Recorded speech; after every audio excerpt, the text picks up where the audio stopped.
Hello. Sorry for the delay. I just wanted to welcome everyone. We are, as usual, facing some technical difficulties, so that's the reason for the delay, but we're hoping to get started soon. Before we start, I just wanted to give a brief rundown of the agenda, and I'll go through how we plan to do a press Q&A at the end. Also, I'm Jackie Filson. I'm the head of comms for the Student Borrower Protection Center. And I also just wanted to note that this event will be recorded, and we also have closed captioning available if you need. So for the run of the show, to start, we'll hear opening remarks from Persis Yu, the Student Borrower Protection Center's Deputy Executive Director and Managing Counsel. After her, we'll hear from each of our speakers, which is a very exciting lineup of leaders and public officials who have experience working on student debt issues. And they'll share their unique perspectives working on these issues and about what these briefs and this moment generally means for borrowers. Persis will intro each of them in more detail. And then we're going to open it up for questions from press, which will be on the record, on topic only. Reporters, you'll just need to click the raise hand button, and then we'll call on you, and then you'll be unmuted and can ask your question. If you have any tech issues of your own, or you can't find the raise hand button, at any point during the event, you can use the chat function in Zoom to send us a message, and we'll do our best to help you out. So thanks again for joining, and hopefully I'll pass it off to Persis soon to kick us off. Otherwise, we will get started as soon as possible.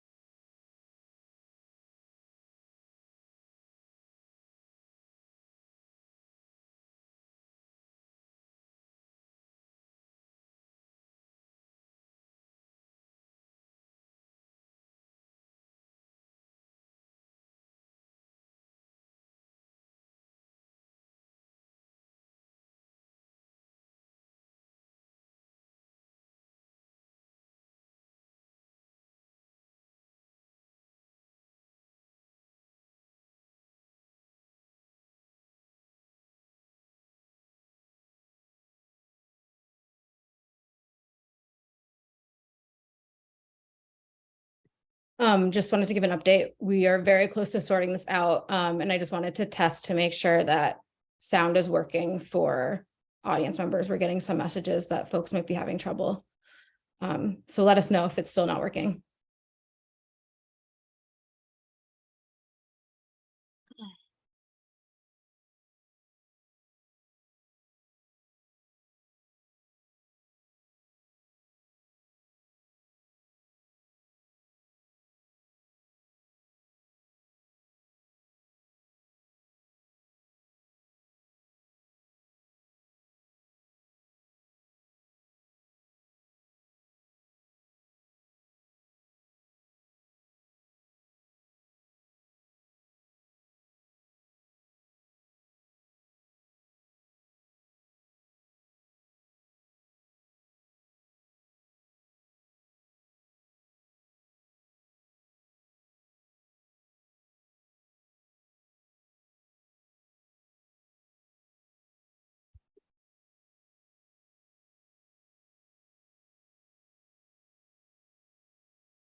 All right, thanks everyone for bearing with us. I think at last we are ready to kick this off. So just to review for anyone new that joined, the way this is going to work is we're going to hear remarks from Persis Yu. She's our Deputy Executive Director and Managing Counsel, and she will introduce each of our speakers. And then after that, we'll open it up for questions from press. All of this will be on record, and questions will be on topic only. Reporters, you'll just need to click the raise hand button, and then we'll call on you and you'll be unmuted, and then you'll be able to ask your questions. If at any point folks have trouble figuring out how to click the raise hand button or have any other tech issues, we have the Zoom chat function available where you can send us a message and we'll do our best to help you out.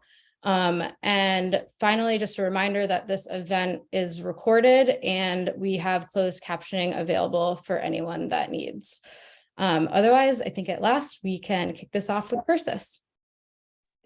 Thank you so much, Jackie. Hello, everybody. Thank you for joining us. Thank you so much for your patience.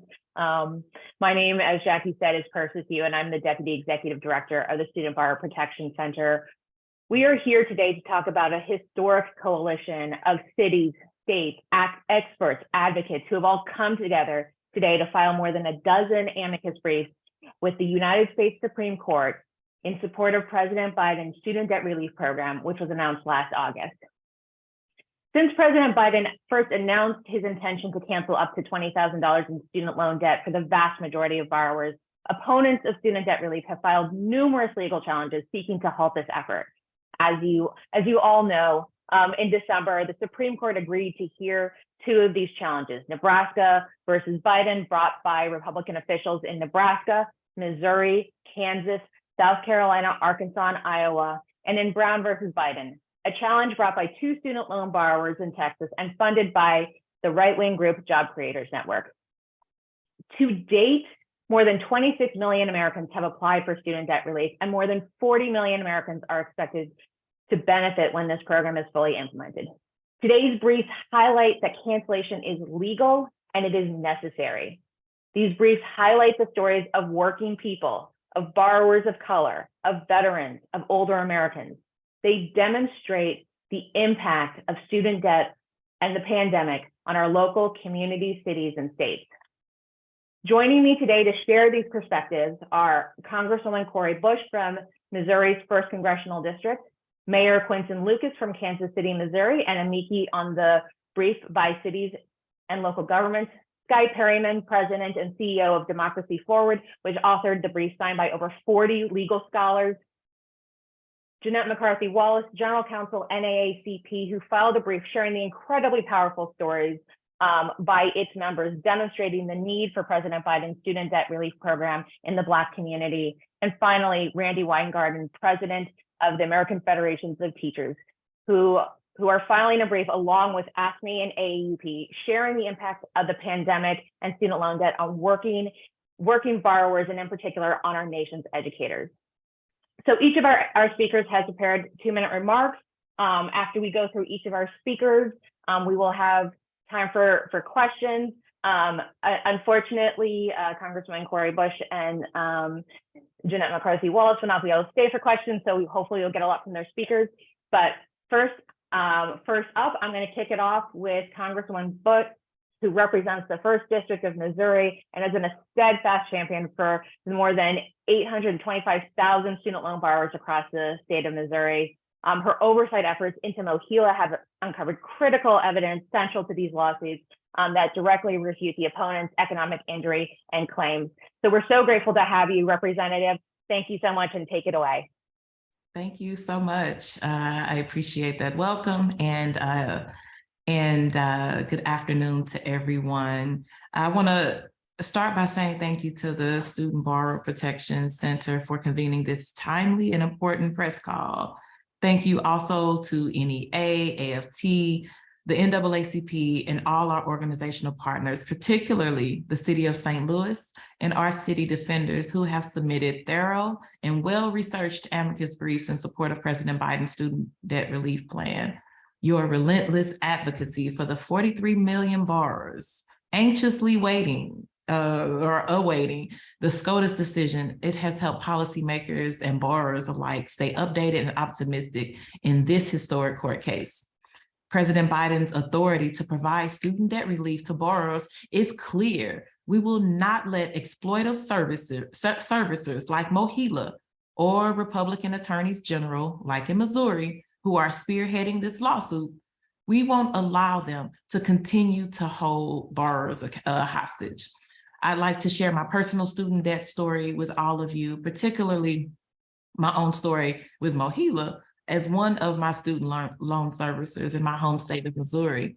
So after attending nursing school, I was saddled with tens of thousands of dollars in student loan debt. And as a nurse and a single mom raising 2 children, my paycheck, it barely covered my expenses before my loan payments were taken out. I skipped meals and risked eviction every month. So a multi-million-dollar student loan servicer, including MOHELA themselves, could make an extra $500 a month from my meager paycheck. When I finally defaulted on my loans because my expenses were higher than my wages, my income taxes were garnished. They were garnished for several years. I was left to raise 2 babies without receiving the tax benefits needed to help keep them clothed and fed and housed. It is not lost on me that my story, though, is similar to millions of people across our country. That is why I am dedicated to wielding the full powers of congressional oversight to hold MOHELA and other student loan servicers accountable. In October, I sent a letter to MOHELA demanding answers to their involvement in the Republicans' arguments against student loan relief. They wrote back to me denying not only involvement in the case, but also claiming that they don't exist to make profits and therefore will fulfill their obligations pursuant to their federal servicing loan contract. Essentially, this is MOHELA admitting for the first time since these lawsuits were filed that they have no standing in the case against the president, ultimately calling the validity of Republicans' arguments into question. So, this $1.9 trillion student debt crisis, we know, has cost more than just money. It has robbed countless people, particularly Black women, of the opportunity to start a family, buy a home, start a business, or further their education. Student debt relief is a step towards racial justice and economic justice. I know personally I would have gone further in my education had I not been saddled with so much debt. So we will continue to use every tool in our power to deliver for the millions of people relying on this life-changing debt. I am prepared to defend the president's student debt relief plan until every legal solution has been exhausted. Thank you to all of our advocates. Thank you to every advocate for fully leveraging MOHELA's response to our letter, and to the SBPC for your leadership, your partnership, your strong advocacy for borrowers across our country. Thank you. Thank you so much, Congresswoman. Wow, that was so powerful. So the next, I want to highlight Mayor Quinton Lucas from Kansas City, Missouri, sharing the experience with borrowers in Kansas City and representing cities across the country. Mayor Lucas, you want to go ahead? Well, thank you so much for letting me be part of the events today, and I am honored to follow my sister from the great state of Missouri, Congresswoman Cori, who's doing outstanding work. I am usually in my office, but you catch me right now at home because I had a family issue. I have a young child, my wife, and we're all trying to survive each and every day. But I'm lucky. I'm lucky to be somebody who's past paying back student loans, somebody who's been able to at least succeed thanks to the borrowing I could do before. So many Americans have so many things that come up each and every day. Challenges that student loans put a further burden on, limits on job opportunities, limits on their ability to invest in things like homes and beyond. In my city of Kansas City, nearly 90,000 people owe more than $3 billion in student debt. Again, $3 billion in student debt, and that's just in one mid-sized city in middle America. It's a burden that's been made worse by the devastating and prolonged effects of the COVID-19 pandemic on cities across the country. That's why it's critical for President Biden to cancel student debt for the people in Kansas City and across the country. And that's why I'm outraged, frankly, by those like our current Missouri Attorney General and so many around the country who are fighting in court to snatch this badly needed relief away from their own constituents. Having all of these people who owe $3 billion limits our ability to do things like boost our local taxes to pay for our schools.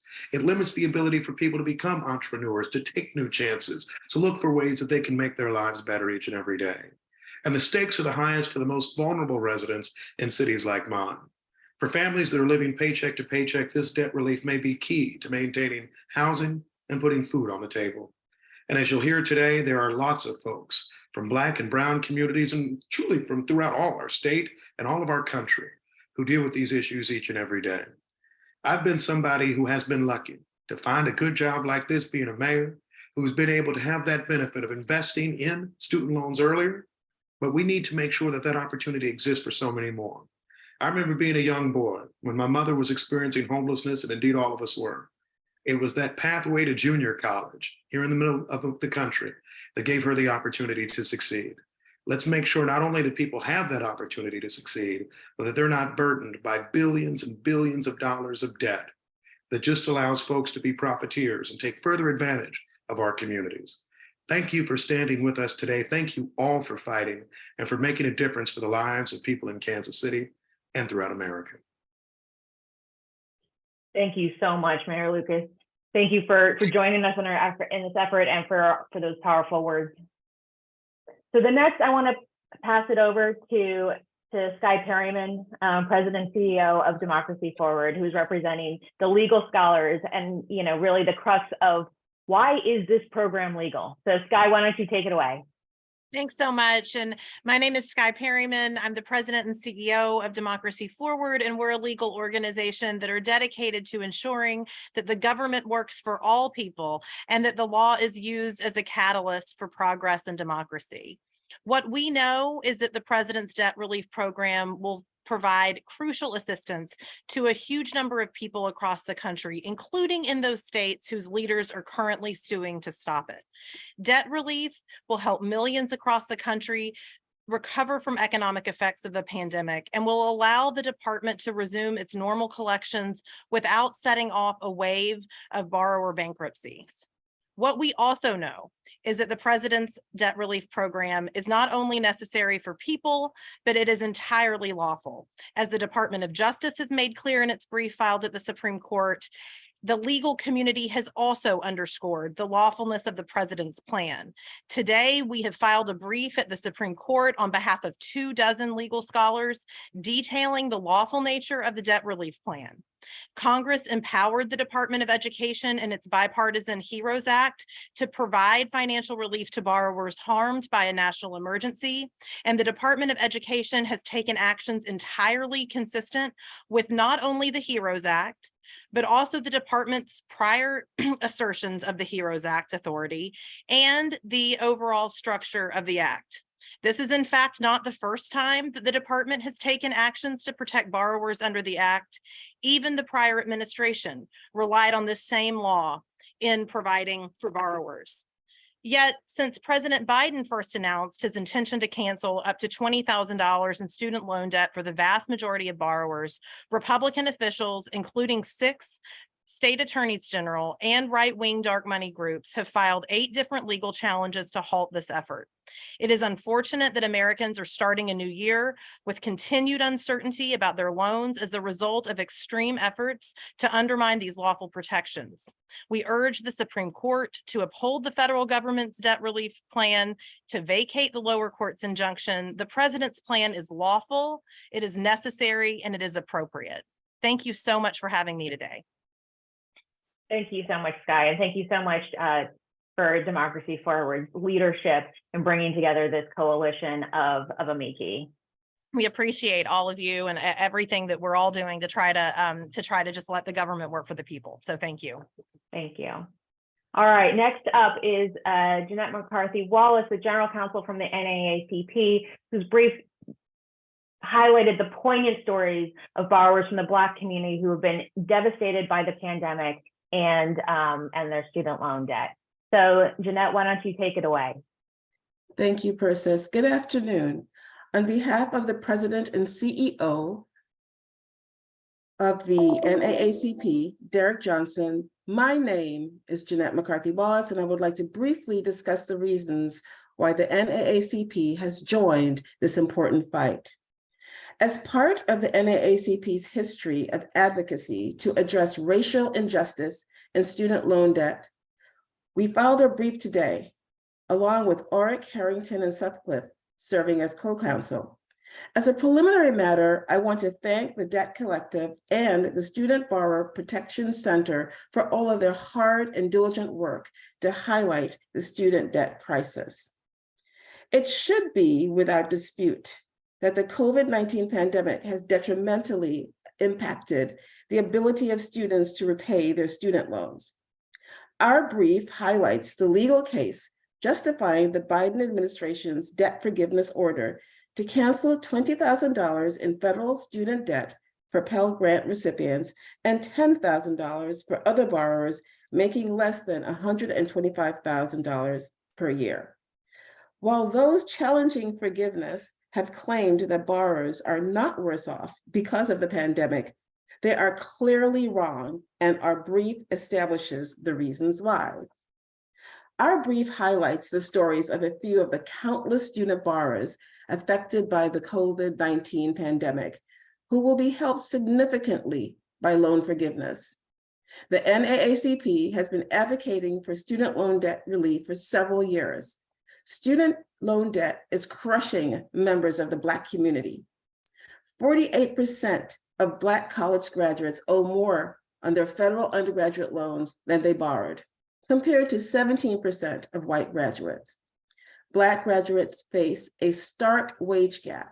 On average, they earn 20% less than their white counterparts. Despite being paid less, Black student borrowers have significantly higher monthly payments than their white counterparts. Student loan debt is a racial justice issue, depriving Black Americans important social and economic mobility. In 2020, America got a once-in-a-century deadly pandemic. As bad as it was generally for Americans with student loan debt, it was worse for Black Americans who are still facing financial hardships brought on by COVID-19. Because of this pandemic, millions of people, a disproportion of which are Black, lost their jobs or were unable to find jobs for which they were trained. Student loan borrowers are a very diverse group, and they were harmed by COVID-19 in diverse ways. Yet, the states who have filed suits are seeking to prevent the federal government from giving student loan debt relief to those who clearly will benefit from student loan forgiveness, including veterans who took classes not covered by the GI Bill and now find themselves in debt and unable to make ends meet due to the pandemic, college students who graduated into one of the worst economic downturns in American history, working parents who had to change or quit their jobs during the pandemic to provide for, care for, and educate their children from home, and people suffering from long-term effects of COVID and who are still facing the economic fallout of contracting COVID-19. Their stories help show why student loan relief is legal and should win at the Supreme Court, as well as why it's necessary for all borrowers. Broad forgiveness of student loans has the potential to close the racial wealth gap. The administration's plan could provide immediate relief for Black borrowers who are struggling to repay their student loans. Granting twice as much in relief to borrowers with Pell Grants was a positive development and extends President Biden's original campaign promise. We urge the court to follow the law and the facts and uphold the Biden administration's forgiveness order. Thank you. Thank you so much, Jeanette. So finally, we're going to move on to our final speaker, who is the ever-present champion for student loan borrowers. She's not only a leader and a former educator, but in fact, also a lawyer. Part of the reason why ASP was early and out front on the legal front to protect student loan borrowers here. So without any further ado, please welcome our champion, Randi. Take away. Thank you, Persis. And I want to thank Mike and all the folks at SBPC and all the other speakers who went before me. And I'm going to just say ditto, ditto, ditto, ditto, ditto, ditto. This is the folks who are here today, together with the Biden administration, are step by step by step. We're trying to get rid of the chokehold, the $1.9 trillion chokehold on our national well-being. And there's lots of ways we have tried to do this. But this one in particular is so egregious that Mohila and others have stopped the Biden administration from using the HEROES Act. The HEROES Act, which comes from the Congress itself and the Education Department, basically has, and Skye said this, it's clear cancellation falls squarely within the statutory authority Congress granted the Secretary of Education in the HEROES Act. Cancellation will help ensure that millions of people are not left in a worse position as to their loan payments due to the devastation of COVID-19. Every other one of the things that Trump and others did to help in terms of COVID-19, we don't see cases running to the Supreme Court to stop it. Why would we do this about student loans?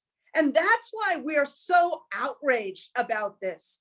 This is so unfair to students. It's so unfair to disproportionately Black and brown students who have gone to college, who have taken up that promise, and who, because of COVID-19, got really hurt in so many different ways. And what our brief does is it describes some of the ways that people have gotten hurt. I'm so angry about this, as you can see.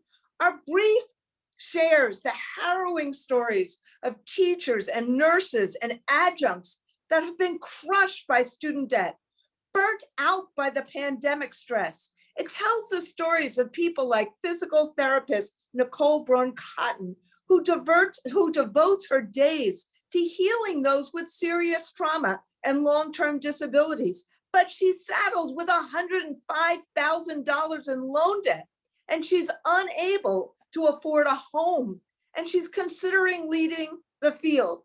I can go on and on. We have several stories in the brief, but this is the point that I want to leave you with. We, as Persis just alluded to, we started this work because Betsy DeVos, the former Secretary of Education, completely screwed up the PSLF program.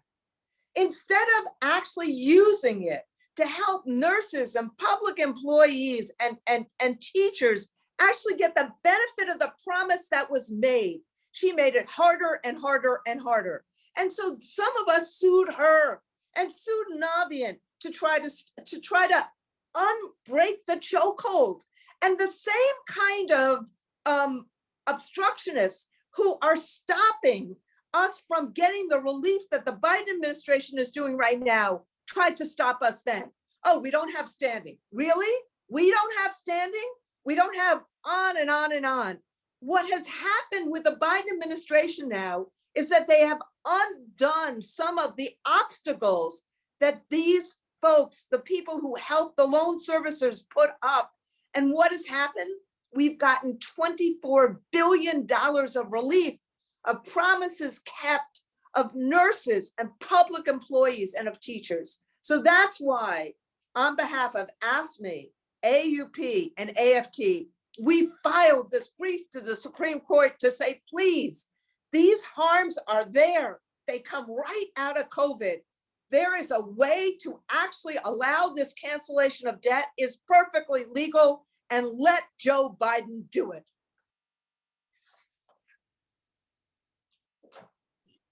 Thank you so much. That, yes, we share in your indignation, and thank you so much for your years dedicated to this cause. All right, so with that, we're going to open it up for questions. Please, folks, remember that the way that this is going to work is we're asking you to use your raise hand function. Jackie will call on you and unmute you, and then I will direct your question to one of our speakers.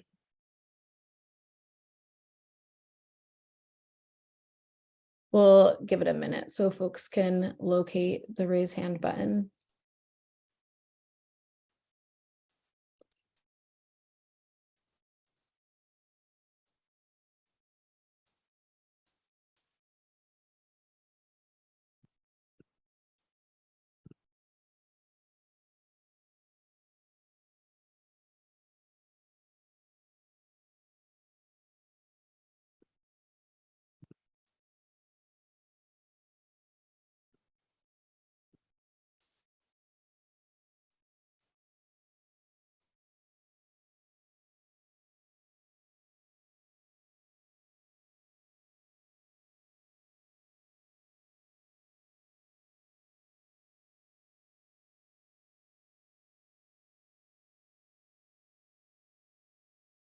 In the meantime, we have a question in the chat.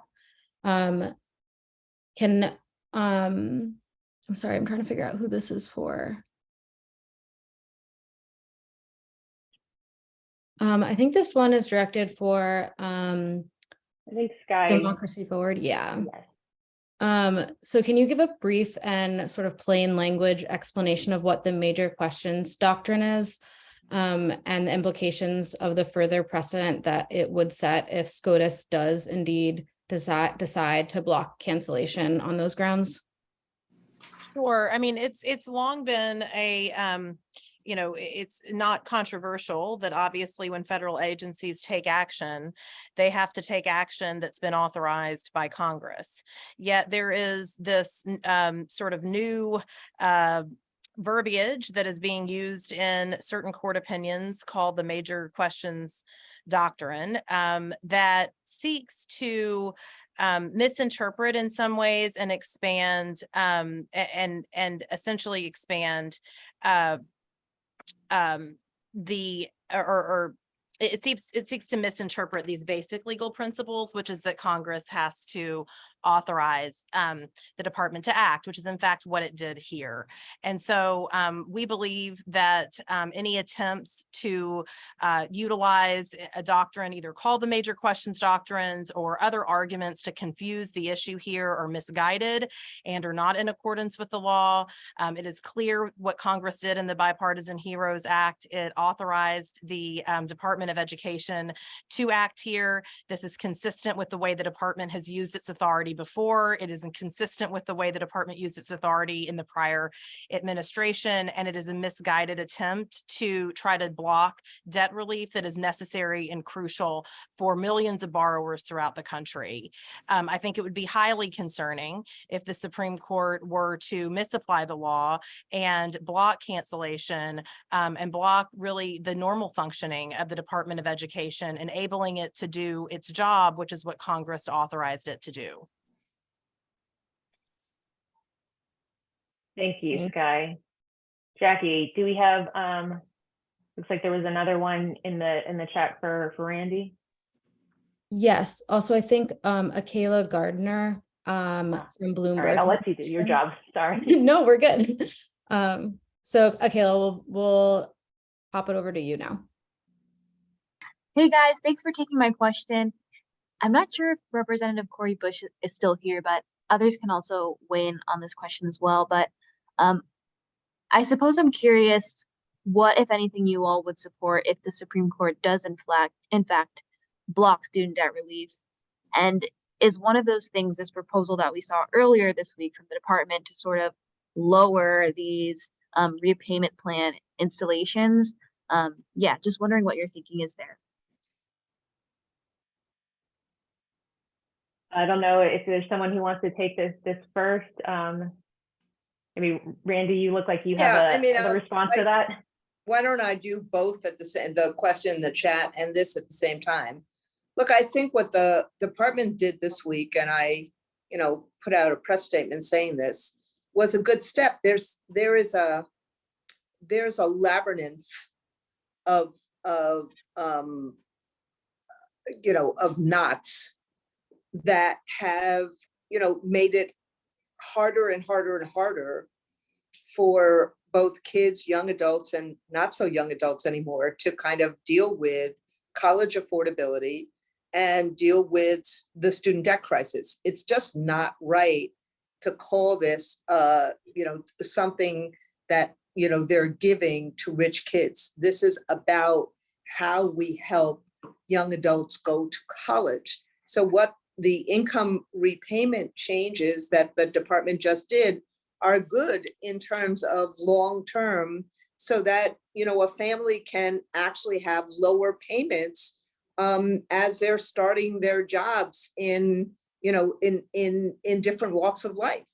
But that does not replace what this student debt relief is. This is about, as the student debt repayment system is going back online, this is to try to help deal with the effects of COVID-19, which are long running for many people, particularly people who have student debt. So this is what the Biden administration did was a perfectly not only legal, but appropriate measure to deal with the effects of the emergency of COVID-19. One does not replace the other. And the question that I was asked in the chat about what is the effects if repayments start, what's the effects on teachers and nurses? Look, we already have a teacher shortage. We already have a nurse shortage. The AFT has put out nationwide documents and studies last summer of the effects of these shortages. And one of the things that now happen is that educators get paid 20 to 25% less than people with similar skills in other fields. So if the loan repayments start again and we don't have this relief and someone can't make ends meet, it's going to exacerbate the shortage. It's already a hard enough job, both jobs. So what it's going to do is just worsen the teacher shortage and worsen the nurse shortage.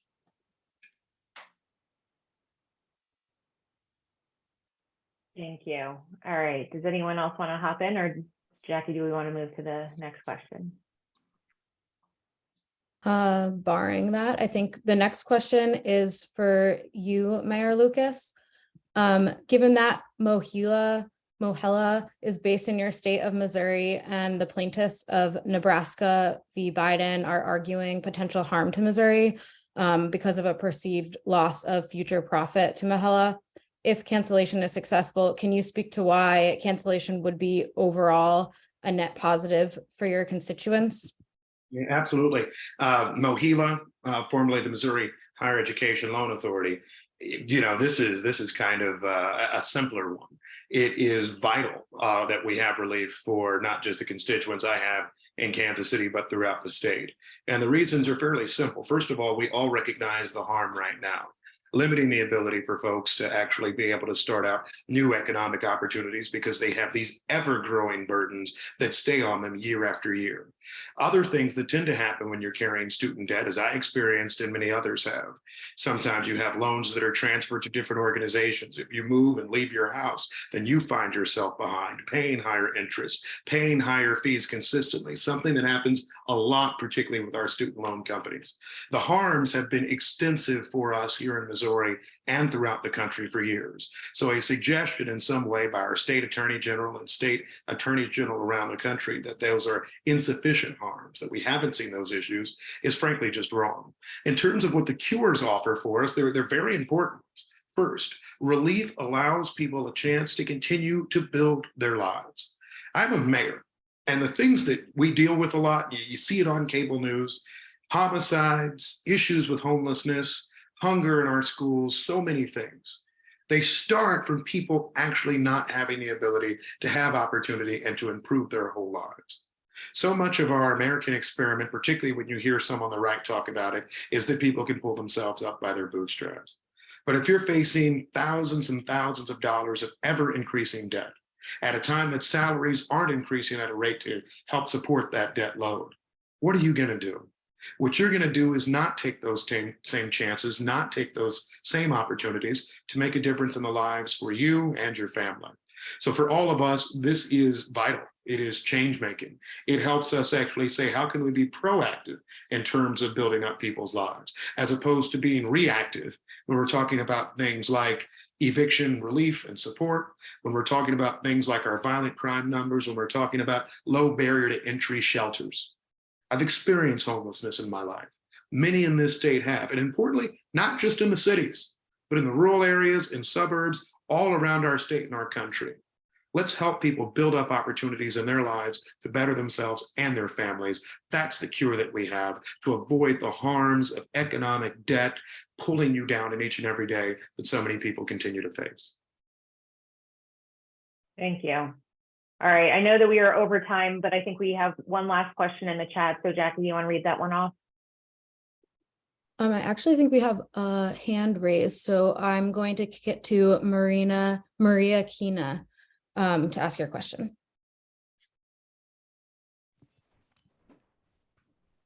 Thank you. Can you hear me? Yes. Okay. I'm not sure who the question is for, but can you explain, to make it really easy for people to understand, about this no standing? Is it MOHELA that has no standing? Explain that a little bit so that I could break it down for people. I see you're all smiling there.